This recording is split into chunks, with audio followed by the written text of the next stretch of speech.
Tired of losing buyers? Buyers flaking out on you? Working with a buyer, showing them multiple properties and they disappear? Treat you like, hey, I don't care about you, I'll go on to the next agent? Folks, it's your mistake. There's certain things that you're doing wrong, certain things you can do to stop that from happening. Some of them are in scripts, some of them are in, how you deal with the buyer, how you get the buyer on board.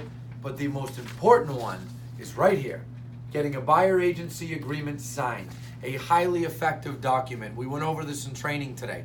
I trained on it, and then I did a mock presentation on how to get it signed with one of our top agents who's second in the company year to date on getting these signed, okay?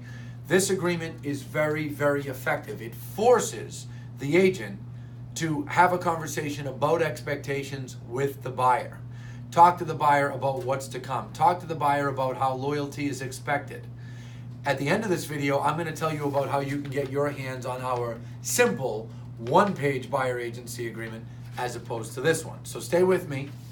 2012, we started using these. 2012, we switched to a simple agreement, and guess what happened? Our agents were signing up dramatically more buyers, and it's worked out really well ever since. It's become a part of our culture. Agents are used to it. Agents talk about it. We call them takens. Buyers taken, sellers taken. Guys, it's no different than a seller when you think about it. Why would you ever list a home without a listing agreement?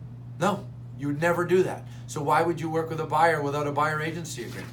This simple one-page agreement that we have talks about, name of client, name of agent, term of agreement, what is expected of the agent. Agent's going to provide regular updates to properties matching their criteria. We'll handle private showings. We'll formulate an offer. In return, buyer needs to work with the agent exclusively. Let the agent know if they find something, blah, blah, blah, blah. There's 20 lines here. I'm not going to bore you with it. But what we did at that time in 2012 is we took this lengthy buyer agency agreement that's 3 pages long, the Massachusetts Association of Realtors agreement.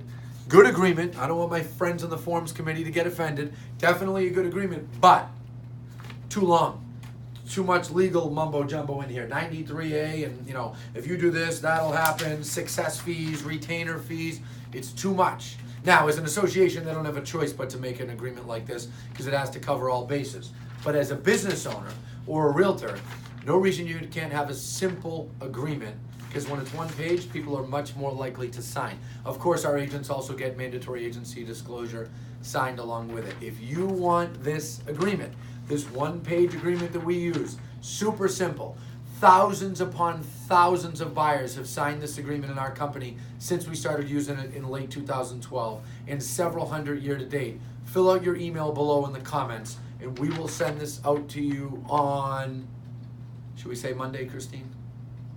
That's Memorial Day. Okay, Tuesday.